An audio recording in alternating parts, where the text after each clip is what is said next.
Hi, everyone. I'm Stephanie with 9 Health. We're talking today with a COVID-19 survivor, Ernesto Castro. You can see him on your screen there. We also have 9 Health expert Dr. Pyle Coley with us.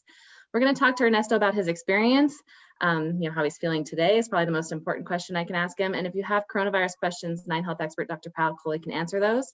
Ernesto, first, thank you for joining us and tell us how you're feeling today. Thank you for asking me. I feel much better. Day by day, like I tell everybody, I'm getting stronger. I've gotten wiser, and right now I'm just trying to take it day by day. Yeah, you look great. Dr. Coley, I wanted to get an update from you on the coronavirus. We did see a story this morning that from UC Health that over 370 patients have recovered in their hospital system. So that's some good news to share, Ernesto being one of those. Any other updates you can share this morning? Yeah, actually, that's great news because it's the first kind of data that we're receiving about people who've recovered from the virus, because we've just been hearing about the number of cases and the deaths.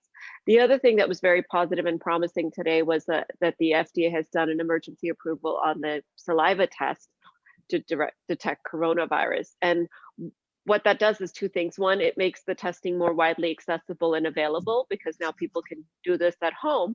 And second is that it actually protects healthcare workers, some of whom are actually at risk while they're administering the test because they're being exposed, to respiratory droplets as they're putting in the nasal swab. So this test may actually be kind of the next wave for how we can really do that widespread testing that we're going to need to do to get the country opened back up. Yeah, and Ernesto, talk about your experience from when it all started. Dr. Coley was just talking about the new types of testing that may be available. You got tested early on, or talk about how the symptoms you were feeling and how that whole process worked as far as getting tested and when you went to the hospital. Of course, so before leading up, I started feeling. I thought it was my asthma kicking in. I thought maybe it was seasonal allergies. I started noticing that I had some congestions, mucus. I started coughing, but as the days passed, I started noticing that I was breathing harder, that I couldn't catch my breath. Then I started feeling warm. I started checking my temperature, and I noticed that I was having a slight fever. So immediately I made an appointment with my primary care physician, and as I went to see my provider, he told me, you're showing a lot of symptoms.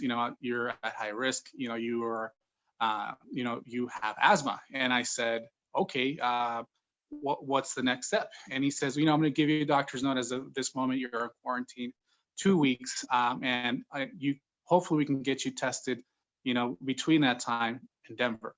He expressed that if I feel that I'm getting worse, of course I can, go try to go to the emergency room. And so as days passed, I thought to myself, it's probably the flu. It's, they couldn't test me there yet. And I physically wasn't able to drive to Denver. I just kept getting worse. And at one point my girlfriend came in and I just broke down and I said, I need help. And she's like, what's wrong? She says, I'm really struggling to catch my breath. I don't feel good. I've never felt this bad in my life. And she says, what do you want to do? It's like, I think I want to go to the hospital. She's like, I thought you were going to go get tested in Denver. And I said, I can't drive all the way there. And I don't know what the wait time is. And I feel like I'm only getting worse. Please take me. She's like, okay, yeah, let's go. The UC Health Hospital here is maybe 5 minutes away from where I live. And she drove me there. And immediately, I was struggling to walk. I was holding on to things as I was walking in. Immediately, staff came in, gave me a wheelchair, gave me a mask, the gloves. I started telling them, I was like, hey, here's my note. I'm a healthcare worker. I have all these symptoms. I possibly have, COVID-19. And immediately, they said, okay, let's gather your information. And as soon as I was done, there was already, a nurse taking me to speak with the physician. And when I was in there, they started telling me, hey, Ernesto, we have to put you on oxygen. Where they started doing testing right away. And they started testing me for COVID there. So it took a couple days for me to actually get the results, but they said they're almost 100% sure that I have it. So he said, your heart's working a lot harder than it should be, and your lungs are not working as they should be. So he says, we feel as though we need to transfer you to the Medical Center of the Rockies, which is in Loveland.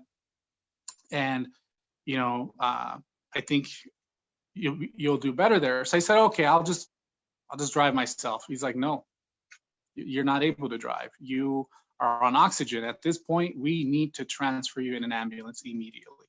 So, as they're telling me this, my heart is just dropping. I didn't know what to do. Normally I'm a person that likes to ask questions. My girlfriend was there and she was telling me, it's going to be okay. You're in good hands. And I just said, I don't know what's going to happen. And she's like, just go with them. I can't go with you, but just know that, I'll find a way to keep updated. So, I've never ever been on an ambulance ride that just felt like I'll never get there. Like I was just thinking to myself, I've never been this sick. I got to Medical Center of the Rockies immediately. They quarantined me. I was in a room by myself. Of course, I had so many things going on in my head. I remember, asking her, is like, do I need to prepare for the worst? Do I need to say my goodbyes? The staff, he's like, you know what? Let's just, you need to calm down. You're not there yet. Hopefully you'll never get there. So immediately the doctors started coming in and they started telling me, he's like, hey, we need to put you in a medically induced coma. We need to put you on a respirator. At that point, I think I was pale. Like I didn't know how to take this. For me personally, someone very close to me was placed on a respirator, and because he was having heart problems a couple of years ago, and immediately I just had flashbacks of that person, and he wasn't doing so well. They told us prepare for the worst. They decided to pull the plug, as they say. But at that moment, I was saying my goodbyes, and it was really tough for me. Tears were coming down, and I just kept having is that going to be me? Fortunately, that person survived. He's still with us, and but that was one of the worst memories I ever had in my life. And I kept telling myself, is that going to be me? Am I going to get a chance to say goodbye to my family? I didn't like the conversation that I had with my son right before, I went to the hospital. As a parent, he was not doing so well in school, so I had to talk to him about it. I didn't say goodbye to my daughter. I didn't say bye to my girlfriend. And so, of course, I just thought, I wish this, I wish that. And from that point on, I prepared myself. I said, okay, let's do this. And, they're like, we'll keep your girlfriend informed, of everything. So are you ready? I said, if you guys do that, I will do it. So they took me into a, not sure, operating room, procedure room.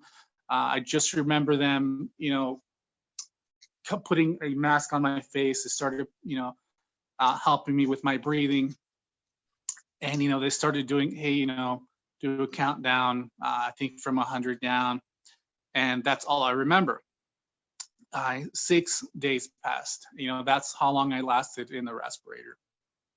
When I woke up, they started asking me, hey, do you know who you are, where you're at? I said, I don't know where I'm at. I know I'm in a hospital. He's like, yes, well, you've been on the respirator. You came for this. Do you know your date of birth? I said, I don't know. And they're like, do you know what president is in office right now? I think I said Obama. Asked me what day. I was like, I have no idea what day it is. Do you know what month? Isn't it September 2019? They're like, you're really off, Ernesto. And it's like, just give it a little bit. I couldn't speak very well because I had tubing inside of me. And of course, at that moment, I was just still terrified. As soon as I realized what was going on, I thought, how long has it been since I've been out? They're like, you've been out 6 days. We feel like we need to pull you out of that ventilator. I said, okay. Of course, you don't go to a hospital for rest and relaxation. Every couple hours, the more tests, they're giving more medication, more treatment.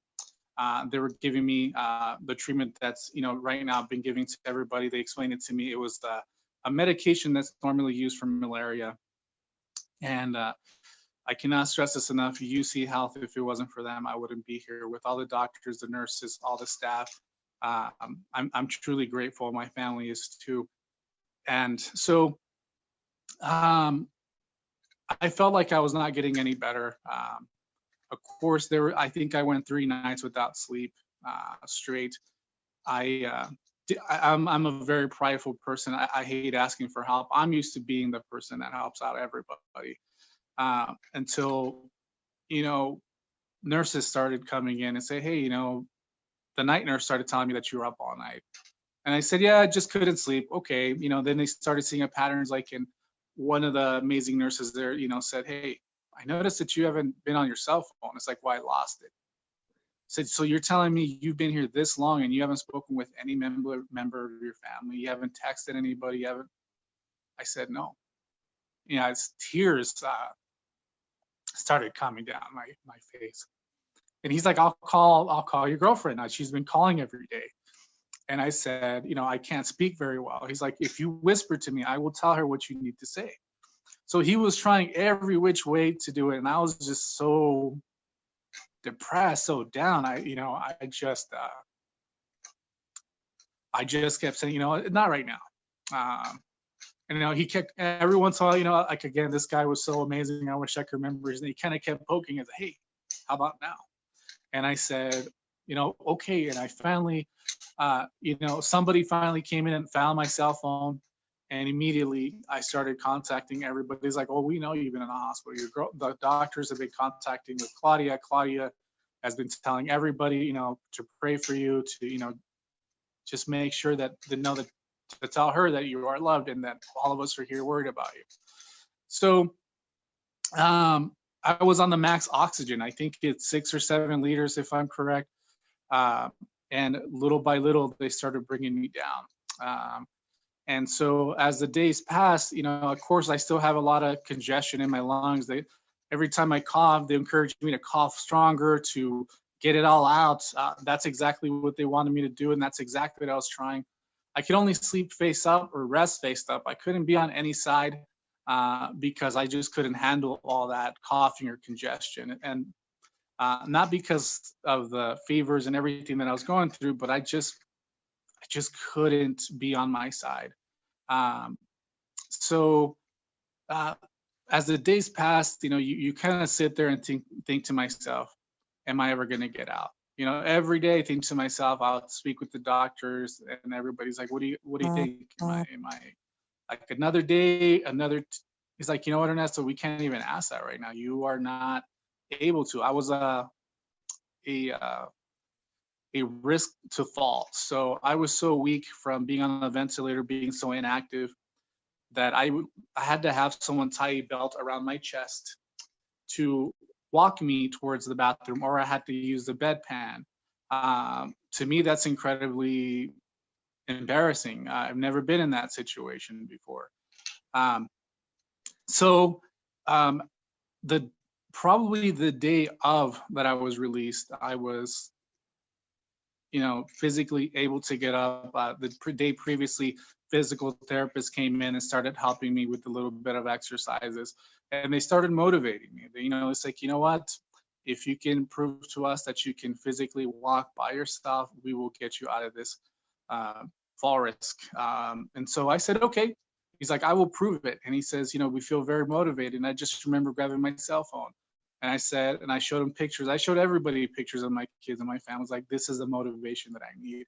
I haven't seen my kids in too long. And he's like, if I'm going to get out, he's like, I promise you're never going to see somebody more driven than I am. And they said, prove it. I said, I will.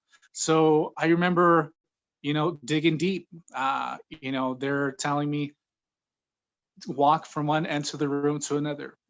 He's like, I can't go outside. He's like, no, unfortunately, you're quarantined in this room. So I'd go one end to the other, back and forth. I was tired. My oxygen would drop. I would have to be placed on oxygen again.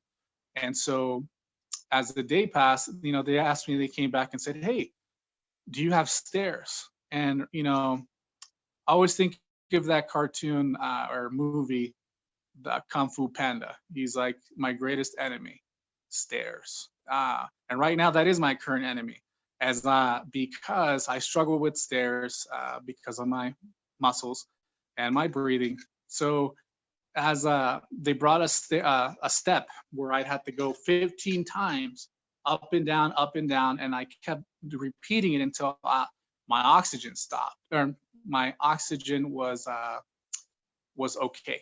So as that progressed, they kept checking in on me, and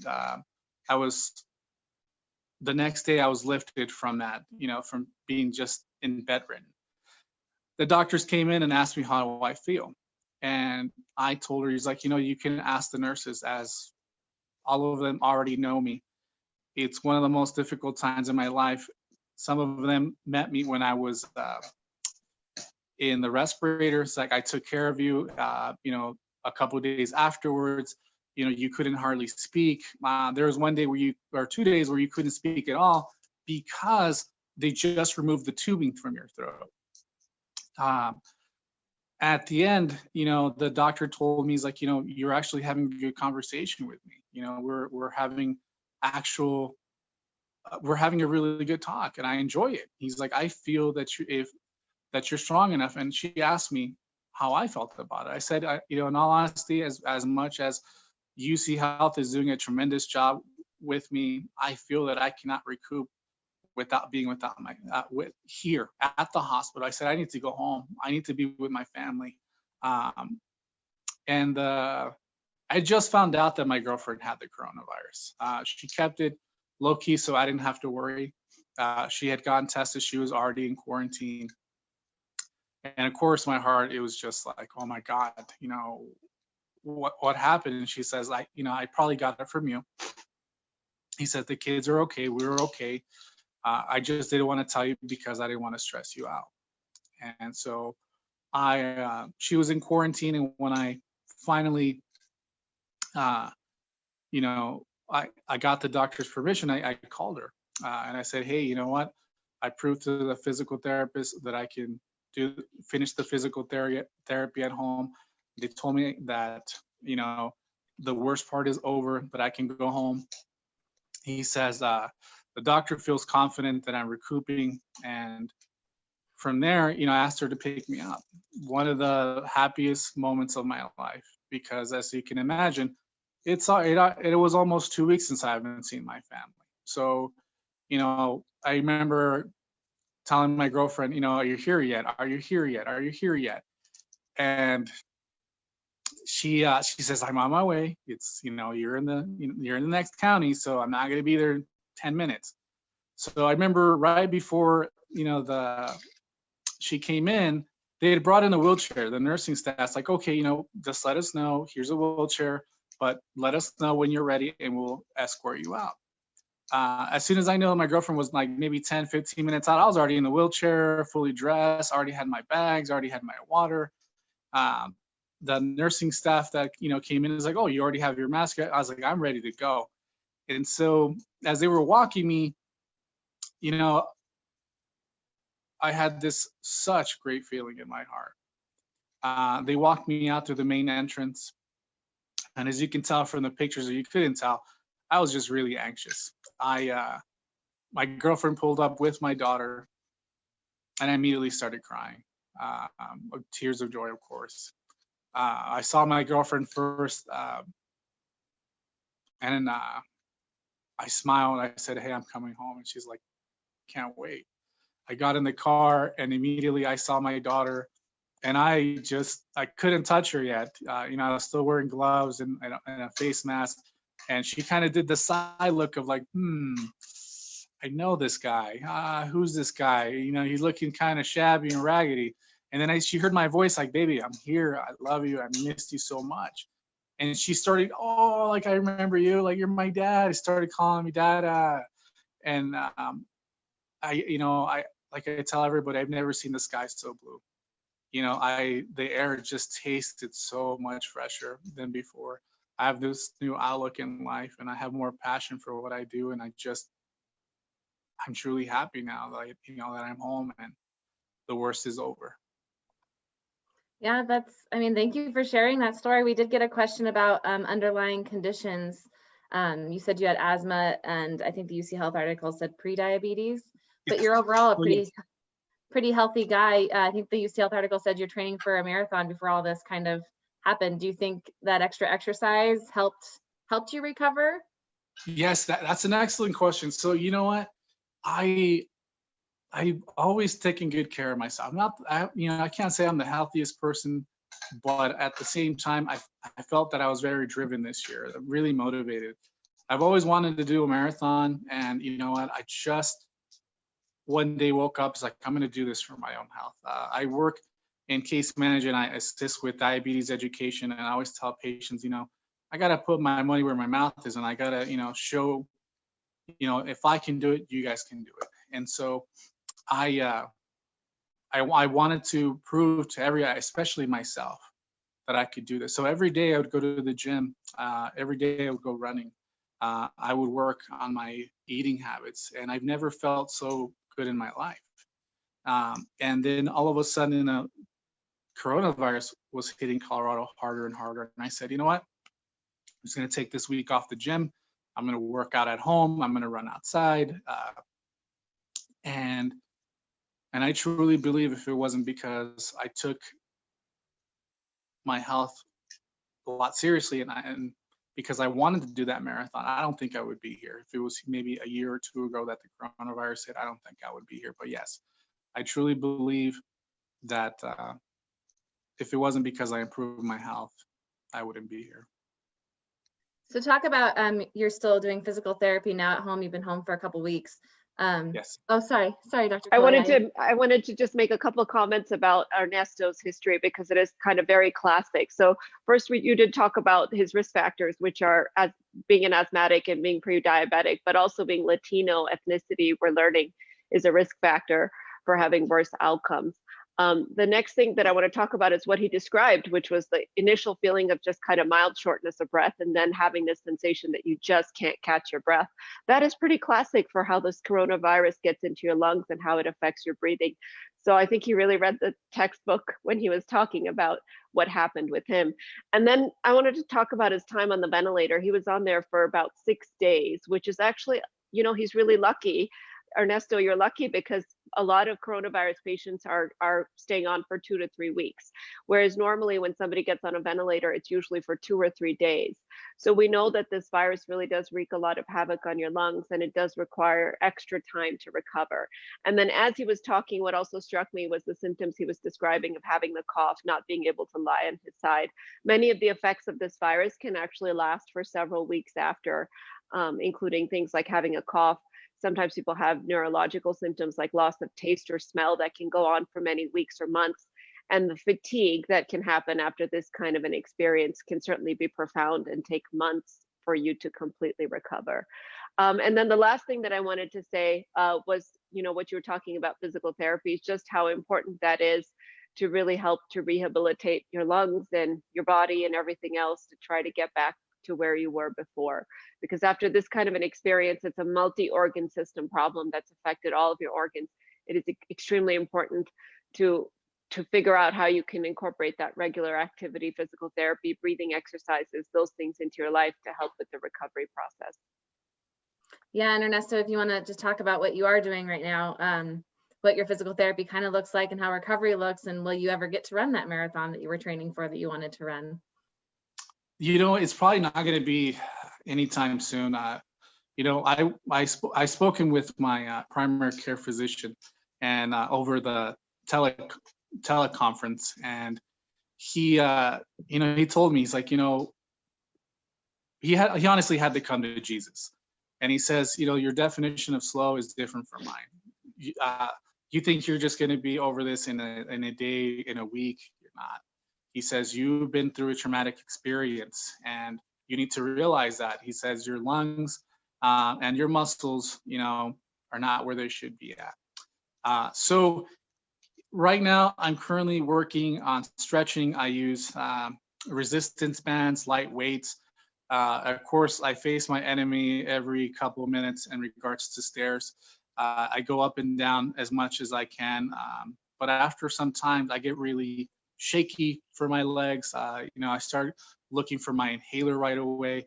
And, as the doctor was saying, is that it is something that I have to work in on a daily basis. And in regards to progress, like I said, it's something that it is a very slow progress. Sometimes I struggle going down to the mailbox. Normally something that will take me not even 10 minutes is taking me 25 minutes because I have to rest. I have to make sure that I don't push myself too hard. So it is a process. And of course, with my breathing, I have to take my inhaler more than twice a day. That's my rescue inhaler. And I had to take my Advair to help me. And it's a daily struggle, but I make sure that I stay on top of everything. And of course, chasing after my daughter helps as well. And your daughter is 13 months old? Yes, 13 months old. My beautiful daughter, Camilla, she keeps me really entertained. She keeps me busy all day. Yeah, for sure. Dr. Coley, I wanted to ask you, someone asked in the Facebook comments, is he now immune because he's had the coronavirus? What do we know about that right now? So we have very limited data because it is a brand new virus, but just recently there was a study of 175 patients from China who had a mild illness. So not exactly what Ernesto had, because his was clearly much more severe and ended him up in the ICU. But those people with mild illness, the majority of them, about 70% of them, developed a strong antibody response and had immunity. 25% of them had weak immunity against the coronavirus with a weak antibody response. And actually 5 to 6% of them had no detectable antibodies at all. And so it's raised the possibility that even after you get the infection, there's a small possibility that you may not necessarily mount an antibody response as expected. But scientists are asking the question of whether this is more likely to happen in those that are asymptomatic or have a mild illness, as opposed to somebody like Ernesto, who had certainly a much more severe critical illness. And then Ernesto, talk a little bit about, right, when you came home from the hospital, did you still have to stay isolated from your family? Some you have a son, you have a daughter, girlfriend. Talk a little bit about right when you came home, I guess, yes, trying to stay isolated. And was your girlfriend out of quarantine by the time you came home then? Yes, at that point she just had a couple of days, so we did stay away from each other. Of course, I had to wash my hands constantly with everything that I do. I had to wear gloves when I needed them, and of course a face mask. I couldn't touch my kids. In all honesty, I haven't really seen my son since I got released. I saw him for my birthday, which was on the 5th, briefly through a car window because I just needed to see him. Of course, I could FaceTime him. I could, video chat with him. But unfortunately, it's like, it's my birthday. I had to see my son, if anything, through a car window. But, I saw him briefly, and it really rose my spirits. And, I apologize for him. Putting him through this, and he's just like, it's okay, Dad. I was really worried that you were gonna die. I'm happy you're safe. And that's my fear as well. As the doctor was saying, I'm not sure if I'm immune to it. I take it as I'm not. I'm afraid of getting sick. And at that point, when I was released from the hospital, the doctors told me there, it's like, you are still in quarantine for about another week. So you cannot be around anybody. You have to stay at, your own room, and make sure that you do not touch anyone, or make sure that if you cough, that is on your sleeve and does not get around. I said, okay, I can do that. As hard as it is, I'm just happy to be at home. So I did self-quarantine, and I was barely able to leave my home, I believe last Monday. And last Monday, I did hear those reports. I did see them where, and I can still get sick or get the coronavirus again. But in all honesty, here in, mostly everywhere, we're still in self-quarantine. Everything's closed anyway. So I try not to leave my home unless it's absolutely necessary. And as max that I've done is check the mail, throw out trash, and that is basically all I've done. And you mentioned I was on my list to wish you a happy birthday. I said it before we kind of got on here, but yeah, you just celebrated your 35th birthday on April 5th. So happy birthday, but it was an extra special birthday this year for sure. Yes, it's one memorable. It was a Special wouldn't because say you were lonely. out of the hospital. Yes, it's special because I'm out, I'm alive. I didn't think I was going to be able to celebrate. I didn't think I was actually going to be here anymore. There's a lot of times I would tell the nurses and the doctors there, is like, I just want to go home. I want to celebrate my birthday. And they said, well, you can. I was like, we got to get you stronger so you can walk out of here. And so for my birthday, a lot of people asked me, what'd you do? I said, I did a lot of video chatting. A lot of people called me, posted on my Facebook, and, it really made me feel better. And thankfully, I'm still here. So want to remember, like the doctor said, I'm Latino, I'm Hispanic. I'm just used to being surrounded by all my friends, all my family, being in a house packed full of people. But not this year, unfortunately. Hopefully next year things will change, and hopefully I can throw myself a big 36th birthday.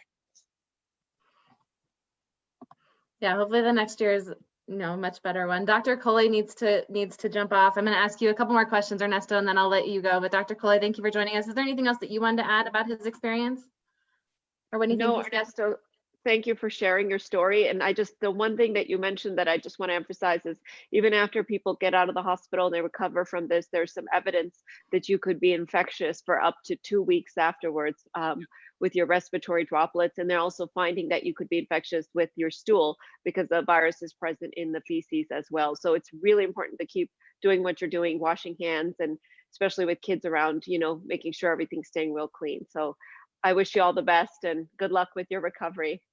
Thank you, doctor. So Ernesto, I just wanted to ask you a couple more things. You're a healthcare worker, a caseworker, correct, at a facility in Greeley?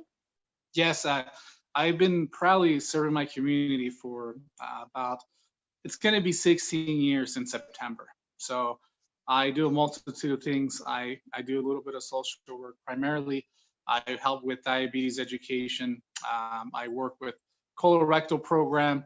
I work for in small INR clinic that we have at our community health center. And just primarily, I make sure that if a patient has any type of problems, complications, concerns, anything, that I guide them through, I explain things to them, and I make sure that when they leave that door is that they have everything and that they're completely satisfied with our services. What have you been told as far as when you will be able to return to work? Is that something that? So that, in honesty, when I had my come to Jesus talk with my physician, he was honest. He says, do you think you can go back to desk duties? Like, I don't think so. He says, the more you talk, the more oxygen you're burning, and you're going to get tired. You're going to be out of breath. There's only so much an inhaler can do. It's like you communicate with a lot of patients. He said, physically, you do a lot of walking around. You're not able to do that right now. He said, can you honestly tell me you can walk down a hall a couple times all day without touching a wall, without, trying to recoup? I said, no. He says, we're going to take this dead slow. I worry about you. He says, I want to make sure that you're okay. He's been calling me and, said, hey, how's today doing? And I said, I'm doing better. He says, good. He says, there's a couple things I need to work on. I need to work on my lungs, of course, on my breathing. I need to work on my my muscles, my legs. He says, because of my traumatic experience, he says, I need to work on my my mentality, my heart. He says, this is not easy to recoup.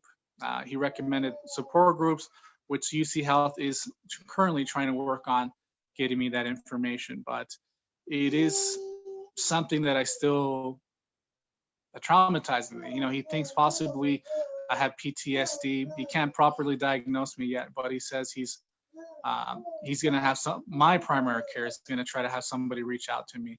But this is the worst experience in my life, and I really hope that someday soon, which the timeline that I was given, it's probably going to be about around a month, and that's if I can show them if I'm recouping, and most likely it'll be half days, he said. But again, he says we're going to take it on a week by week basis. Yeah, just reading the article that UC Health put out about you, I got the I got the vibe from that you enjoy caring about other people. So I'm sure you're anxious to get back to work and see patients and help them out. And you just seems like you love to serve. And it even said in that article that, you struggled having others help you. As far as doctors and nurses at UC Health, you had to be taken care of as opposed to being the one taking care of other people.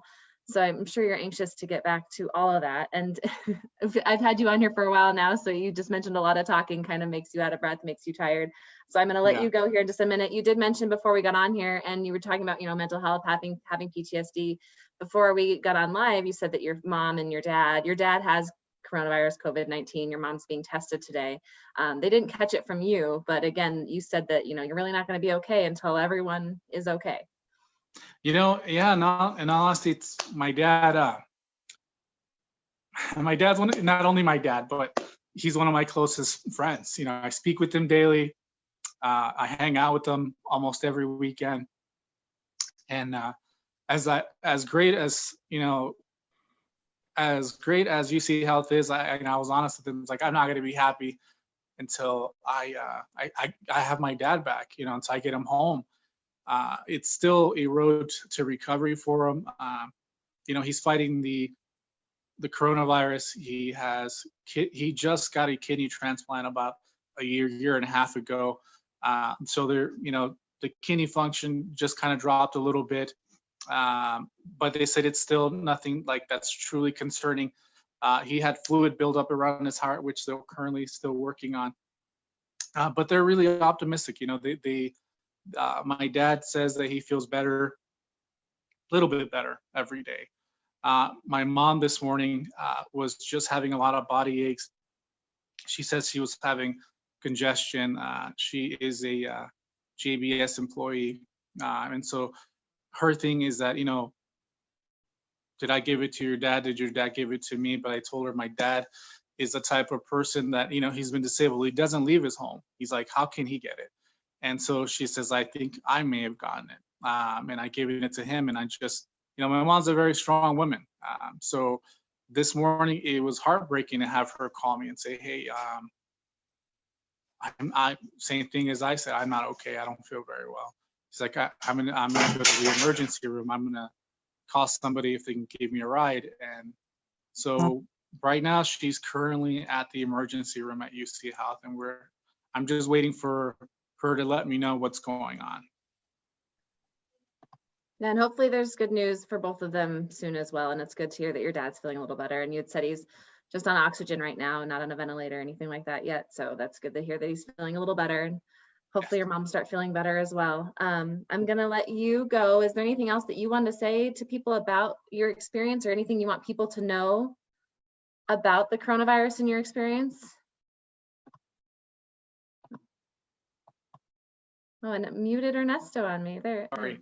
That's okay. So I would say, please take this time to be with your family, your loved ones. Take this quarantine very seriously. I don't want to see anybody in the same circumstances as I have been, or worse. And of course, everybody knows what I mean when I say worse. And please wear proper protection, face mask, gloves. Please try to make sure you stay on top of the news. Please do not go out. As much as we all miss our family, our friends, our busy lives that we had, as much as social butterflies that we can be, please take this seriously. Yeah, take it seriously, stay home. Thank you for sharing your story with us. And while it's a very serious thing, the worst experience you've ever had, it's great to tell your story and hear and see you. You're here, you're doing great. And it's just nice to hear those stories of survival. So thank you for sharing that with us. I wanted to mention before we go, if you have a medical question that you need answered, you can call our 9 Health Neighbors line, 303-698-4455, extension 2005. Leave a message and a 9 Health medical professional will give you a call back within 24 hours. So if you have those questions, you can go ahead and give us a call and we'll get those answered for you. Thank you again, Ernesto, for joining us, and I'll let you go. Thank you so much, ma'am. Pleasure. Thank you. Take care. Thanks, you too.